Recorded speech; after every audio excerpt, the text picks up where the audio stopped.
Good morning guys, so update lang tayo ngayon, araw na ito. Punta tayo kay Cars Style TV para ipacheck si Esteban kung ano ba ang katotohanan sa kanyang mga issues. So kita-kits na lang tayo doon, update ako ulit mamaya. So guys, nandito na tayo sa Kawit, Cavite para ipacheck kay Cars Style ang ating unit. So ipapark lang na maayos si Esteban. So guys, ang unit talaga natin is fake smiley. Kapag anim daw yung wire, smiley yun. Ito hindi eh. So either samurai siya or sporty.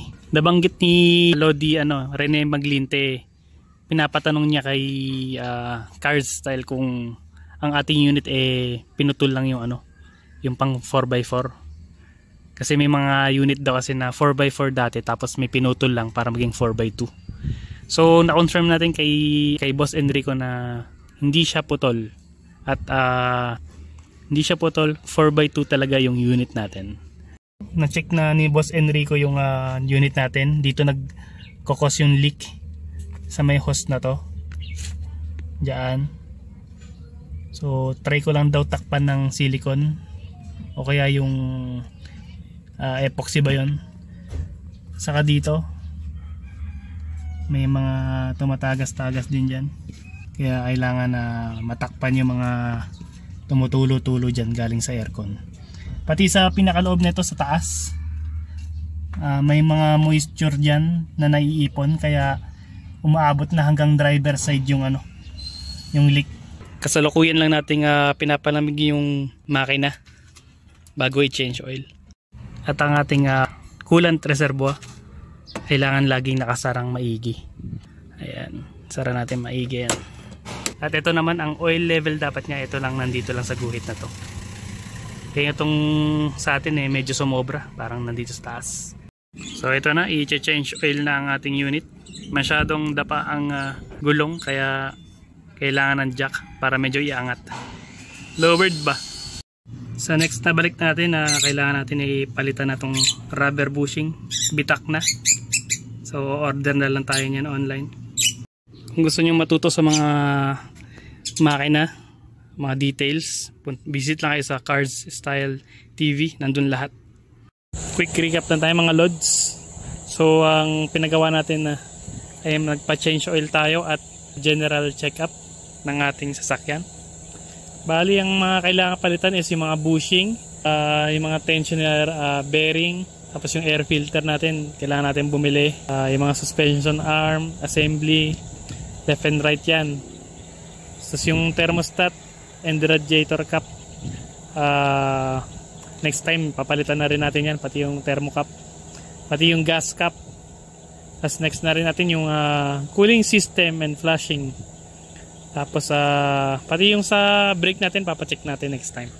So far goods naman yung makina natin. Na-check naman doon sa JOBD. Wala naman tayong check engine or anumang issue sa engine. So far so good. Maraming salamat kay Sir Enrico sa kanyang pag-check kay Esteban.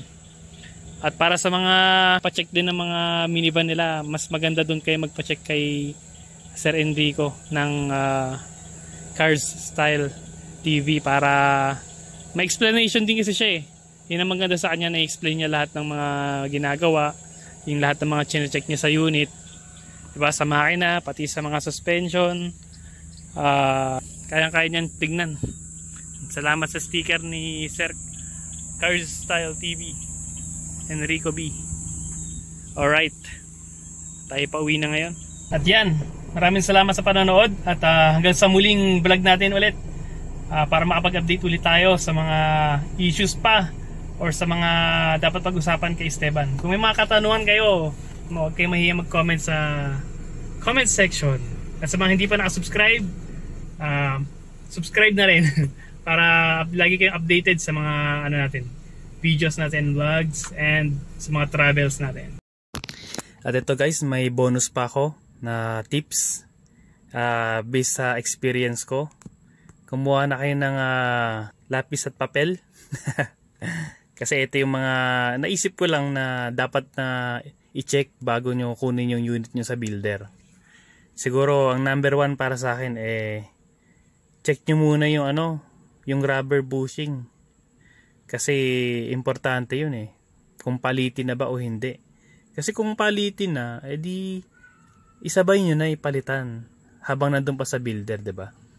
Kaysa naman katulad sa akin na ganito ko na nalaman na late ko na nalaman na ganito pala, na bitak-bitak na yung rubber bushing, so kailangan ko ng palitan, 'di ba? At least kung nasa builder pa, sila na yung gagawa. Number 2, tanong nyo yung details ng PMS. Kung ano yung mga ginawa nila, kung pinalitan ba nila yung mga brake fluid, nag-brake fluid flashing ba sila, or yung transmission oil, pinalitan din ba nila, yung mga gasket. Alam mo yun, yung pinaka-details ng ano, PMS. Para, yun nga, iwas abala rin sa future, 'di ba? Tapos yung pangatlo na nasa listahan ko yung aircon. Usually, yun nga, sakit na ng mga ano, may mga tagas, 'di ba? Katulad sa akin. So, bago nyo kunin yung unit nyo, pa-check nyo na yung ano, yung aircon, ano, kung may leak, 'di ba? At least ma-fix na nila agad.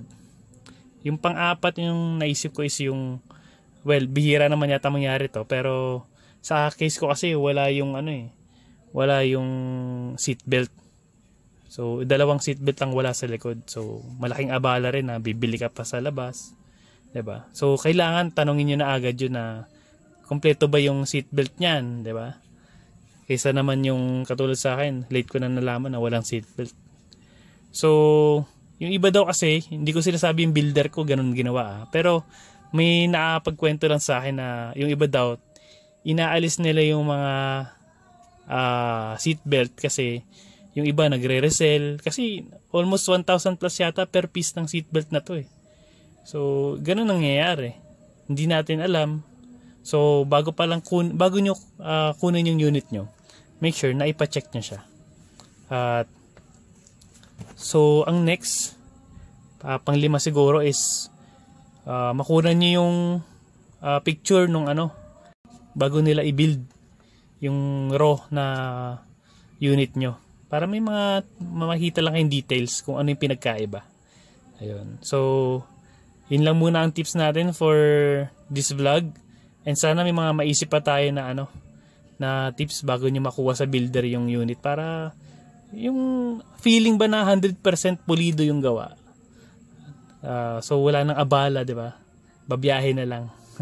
Alright guys, huwag po natin kalimutan mag-subscribe para lagi kayong updated pala. Ayan. Alright. Thank you guys.